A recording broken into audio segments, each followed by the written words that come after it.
Black women have a 41% higher mortality rate than white women. We have a 39% higher recurrence rate of breast cancer than white women.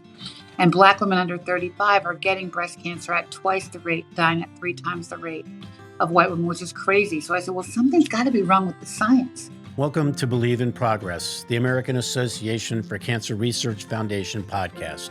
Join us and be inspired by the incredible stories of those who have faced cancer with strength and resilience, and the medical professionals who are working tirelessly to find new treatments and ultimately a cure. Believe in Progress isn't just about the science of cancer. It's about the human side of this disease. Together, we can make progress in the fight against cancer and bring hope to those who need it most. Ricki Fairley is the CEO and co-founder of Touch. She's also a triple-negative breast cancer survivor thriver. Ricki's personal purpose, passion, mission, ministry, and blessing is to bring focus, attention, research, science, and action to eradicating Black breast cancer and supporting and coaching what she calls her breasties through their breast cancer experience. Ricki is an award-winning, seasoned marketing veteran that has transformed her strategic acumen into breast cancer advocacy. Ricki co-founded and serves as CEO of Touch, the Black Breast Cancer Alliance, to address Black breast cancer as a unique and special disease state with the overall goal of reducing the mortality rate for Black women. Ricki founded and serves as co-host for The Doctor Is In, a weekly live breast cancer advocacy web series on the blackdoctor.org Facebook page that reaches over 3 million viewers. She's a founding member of hashtag Black Data Matters in partnership with Citizen, the Center for Healthcare Innovation, and Morehouse School of Medicine to encourage and elevate the importance of Black women participating in clinical trial research. In January of 2022, she started the When We Try All movement to change the game on Black women participating in clinical trials to improve outcomes for Black women with breast cancer.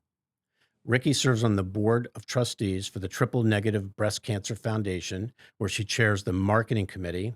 She's a board member for the Center for Healthcare Innovation, a nonprofit research and educational institute making healthcare more equitable. She avidly works with pharmaceutical companies to provide the patient voice for breast cancer awareness, action, therapy/drug development, and advocacy. Ricki has 2 daughters, Amanda Brown Learman and Haley Brown, both also graduates of Dartmouth College, like their mom, and 3 granddaughters, Belle, Leah, and Hart, who remind her of her purpose every day.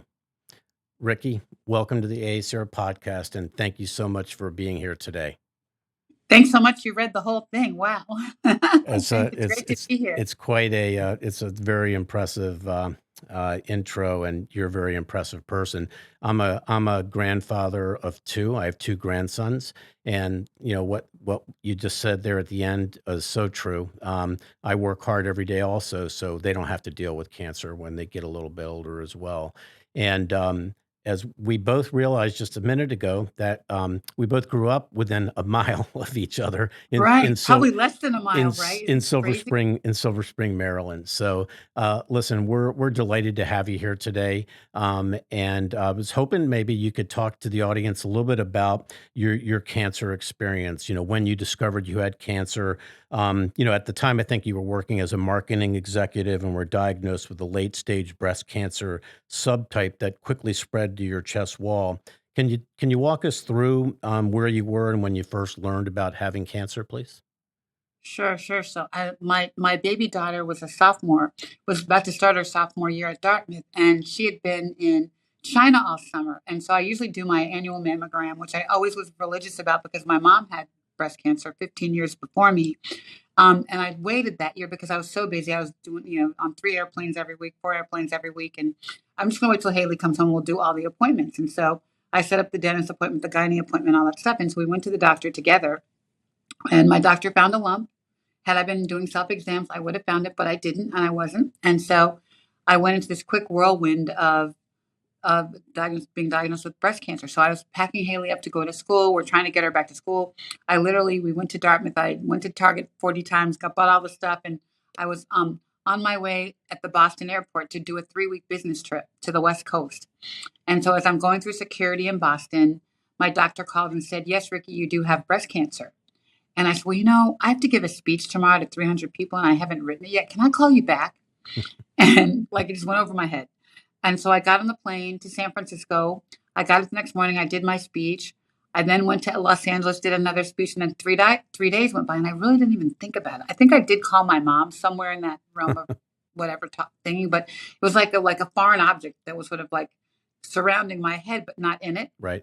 And so my doctor called me again and said, okay, Ricki, you not only have breast cancer, but you have triple negative breast cancer. And I said, well, that doesn't sound so bad. Triple negative, like how bad could that be? And then I went to Dr. Google.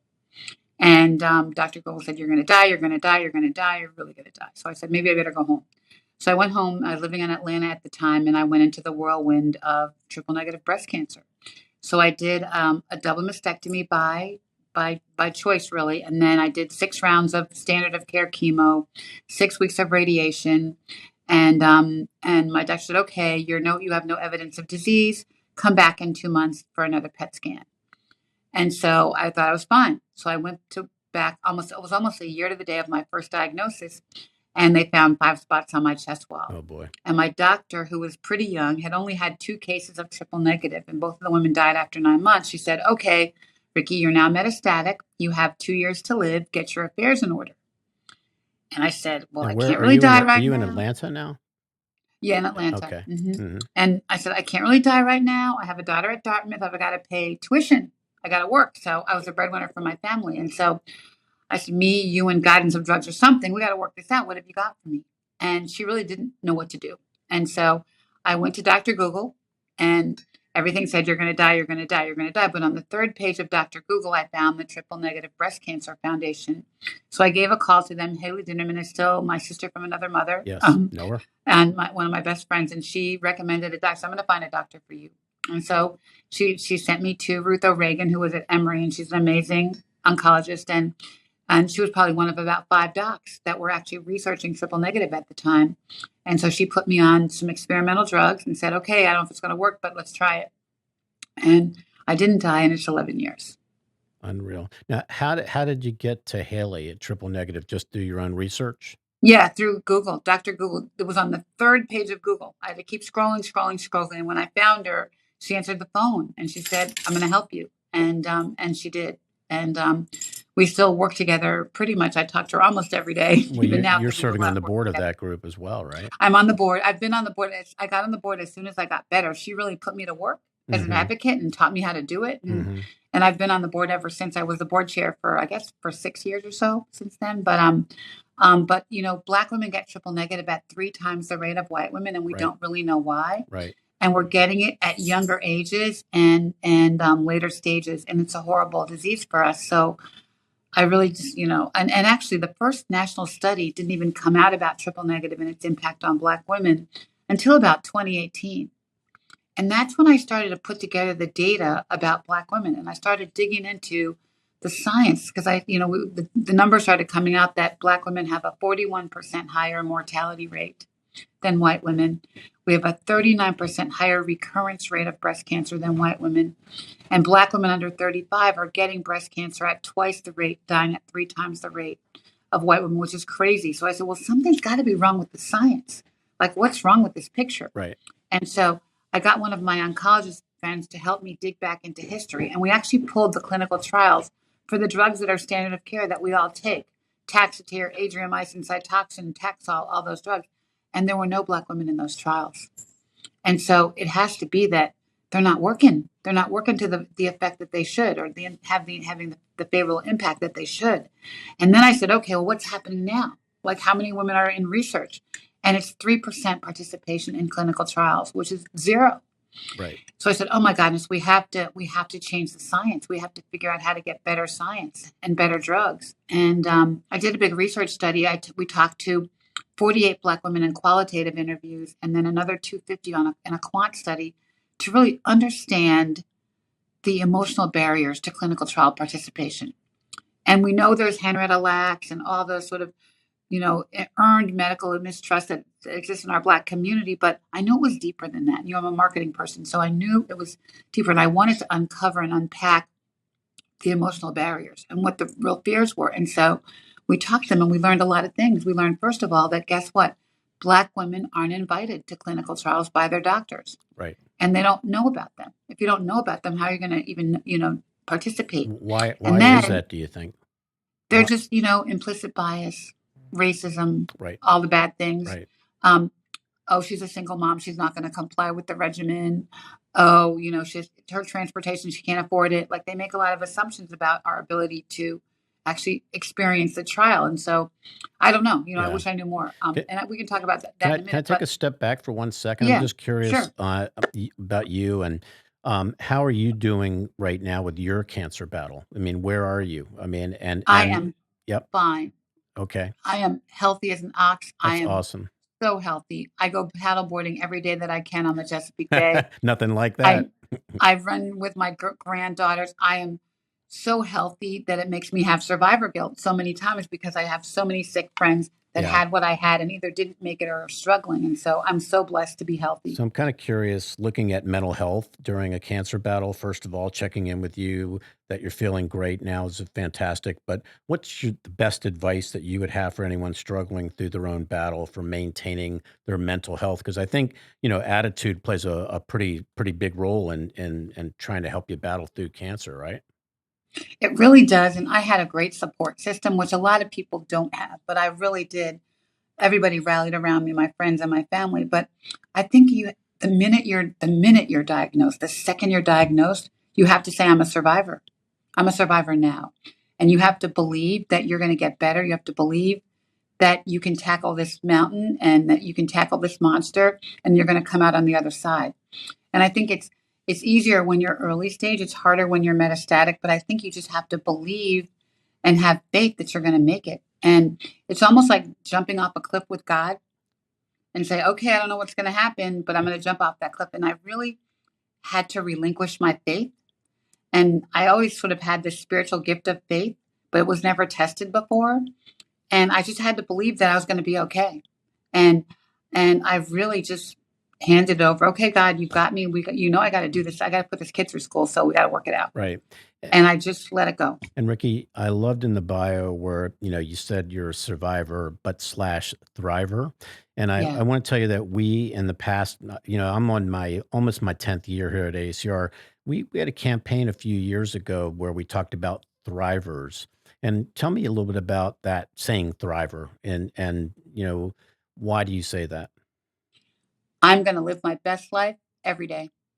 Whatever it is, I'm going to live every day like it's my last day.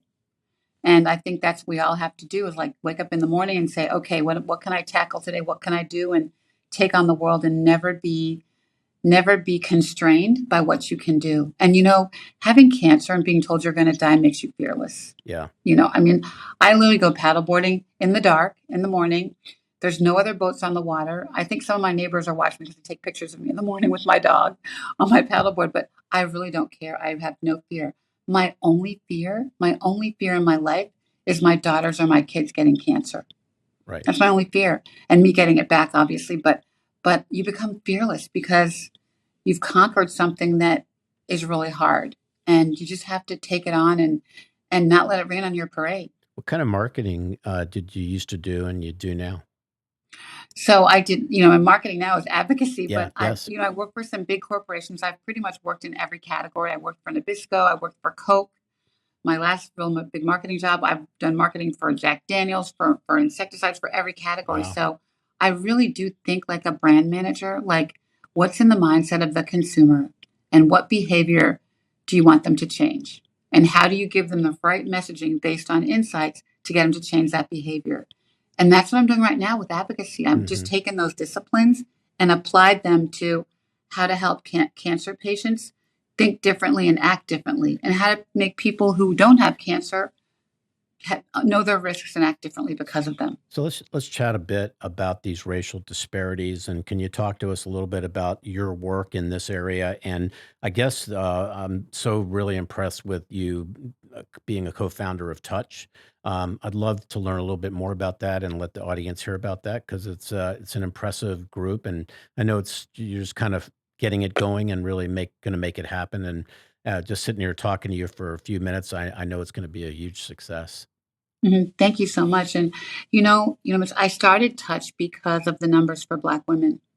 And I said, we're not paying enough attention to the science that we need, and the drugs aren't working. And I really wanted to focus on Black breast cancer. So I started saying those words, Black breast cancer. Yes. And I started saying them to pharma at like SABCS conference and Yes. saying, well, what does that mean? And I said, well, let's look at that. It's different. We're different. And now we have this growing body of research that's validating that a Black breast cancer cell looks different from a white one, that there may be some genes that we're uncovering in West Africa that aren't on the genetic panel that we test for in the States, that the genomics could be different. And so I just started challenging pharma and challenging the system, saying, what we need to be looking at this differently. And one of my favorite quotes is Albert Einstein, a problem cannot be solved within which the framework it was created. And I said, you guys, we have to turn this upside down, flip it over, because the science isn't working. And so we set out on this mission to advance the science, and that's what we've been doing. And because I am a marketing person, everything I do is insight based. I talk to patients, I talk to the consumer, I talk to, the parties involved and said, okay, what's in your head now? What do we need to change about it? Whether it's a patient or a doctor or a pharma company or a researcher. Like, you have to, question the status quo and figure out, basically admit that your baby's ugly. And I do that every day. I did it already today twice with two pharma companies and say, your baby's ugly, but I'm going to help you because you're not seeing it the way patients are seeing it. You're not listening to the patient voice. And they want to say that. They want to say they're listening, but they really just don't know how to do the words. And I think we've cracked the nut on that. And so we went on this mission to get more Black women into clinical trials. And so we took all the research that we did and put it in a pot, stirred it up, and then crafted over every word, every language. And we learned that the breasty voice is the only voice of trust. We don't trust doctors. We don't trust researchers. We don't trust pharma, but we trust another breastie who's had what we had. And so I learned that it was really important to explain the science from my voice, from a breasty voice. So we built our platform based on videos. So you could go on this video and find women who look like you, who sound like you, who share experiences with you, and you get it, and you understand the science. And it was really fear of the unknown. Is this on the Touch website? On the Touch, so on our When We Trial, whenwetrial.org website, yes, which is connected, but whenwetrial.org, but it's fear of the unknown. They think you're going to get the sugar pill and die. And the mistrust is there, but it's more about just not understanding that what standard of care is. What, that Advil you took last week was in a clinical trial. That medicine you gave your dog was in a clinical trial. And when you break it down from the voice of a breastie, they get it and they want to sign up. And so we launched this campaign a year ago. We did a lot of social media because we knew where to find breasties, because I wanted to make sure they had accurate information because our network is so small. And then we did a radio campaign, and then we hit the road. And between May and December, we did 25 events across the country that were not health events. We went to hair shows, beauty shows. We went to churches, but not for the health fair. We walked the beach in Martha's Vineyard when all the bougie Black people were there in pink bikinis. We went to the Essence Fest and walked around New Orleans in pink tutus. And we did what I call iconic things to be different. And we've now signed up 8,000 Black women for clinical trial portals. That's great. That's great. By the way, I think in the intro, it talked about your work with Citizen. Yes. So, I know the founder of Citizen quite, he's from Maryland, Yes. Anil Sethi. Yes. And so I know Anil, I've go way back with him. He's now That's moved awesome. on, but I was really kind of pleased to see that. And so and that's kind of trying to help with clinical trials as well, right? Well, yeah, what Yeah. they're doing is it's the trial matching service. So Yes. basically, I have an app on my phone that has my whole medical record. So, when you get ready, when you want to do a trial, you have to like send all the stuff, and it's like a red tape nightmare for educated people. And so basically, they collect all of your medical records, put them into an app. I can look back and look at my scans from 2011. And so I can just forward that app to a trial doctor and have my records, translated very quickly and easily. Also, they match you to trial. So they were starting matching for triple negative, and they expanded to metastatic breast cancer. But they find a trial based on your biology, your genomics, and your genetics, and your body type, and your cancer. And it helps with the whole matching process because, going to clinicaltrials.gov is like going to hell blindfolded. Yes. And so they take the pain away. So they've been a great partner. They now have been bought by Invitae. Yes. But And isn't they have a great story. Fareed the Fareed, Fareed, CEO? yes. Wonderful guy, wonderful guy. He's a wonderful guy. He actually texted me the other day. We had a text conversation because I'm in San Francisco. I was going to try to hook up Well, with you him tell today. him Mitch said hi. He'll Okay. know. He's awesome. He is awesome. So, are you seeing a change? Are you starting to see a change with as far as getting more Black women into clinical trials? Well, we've signed up 8,000 women into Yep. portals. We can't, it's hard to tell what happens because there's so many factors that go into a trial decision, right? Once they go into the portal, but it's not enough. I mean, I am seeing a change, but I do feel like I've cracked the nut on how to do it. And now we're just trying to figure out how to amplify that message and get anyone who wants to talk to a Black woman about a clinical trial, we can teach you how to do it. And I can convince them in 5 minutes. And so we're trying to figure out how to get more partners engaged and how to get more people using our tools and using our website and our videos because they're working. So we still have a lot more work to do, but we also need more mandates from the FDA. I mean, now the FDA has this guidance in place that pharma companies have to do it, but it really starts with the pharma company saying, you know what, we're not doing this right. We need help. And that we need to think about it differently. And that's what we're also starting to do a lot of that work, working with various pharma companies on specific trials to help them recruit Black women. Like I'm here in California right now working with a pharma company to help them to meet with their PIs of a trial. Mm-hmm. We're writing informed consent documents. We're developing the materials for how to recruit for a trial.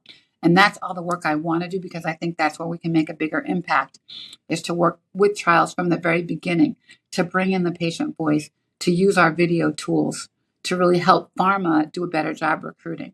What else is Touch about? What else do you want to see Touch?